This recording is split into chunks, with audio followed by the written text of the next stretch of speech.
You have to understand, Iowa, especially, is a Roach Motel for Republican candidates.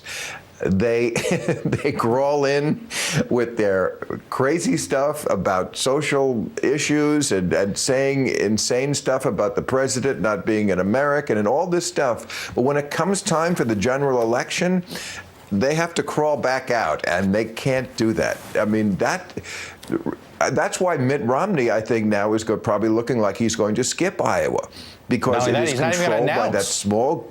He's yet to announce, and you do start to wonder, is he wants to just stay away from this?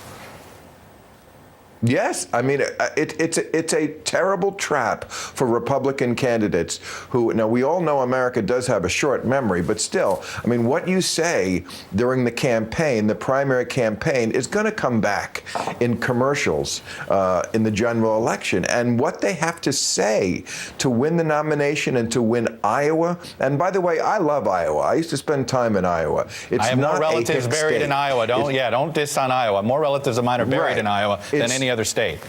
Right. It's just that the small group of fanatics who control the Republican Iowa caucuses present this problem for their party, and they're not doing that party a favor. But don't let them hear me say that. You're doing your party a favor. Look, he's got the same problem that Newt Gingrich has, 3 wives, which probably doesn't go down that great with social conservatives. So he's got to do something to get his bona fide crazies up. Because, again, when you crawl into the Roach Motel in Iowa, you've got to crawl in crazy. So he's doubling down on birther stuff. Well, I think you will.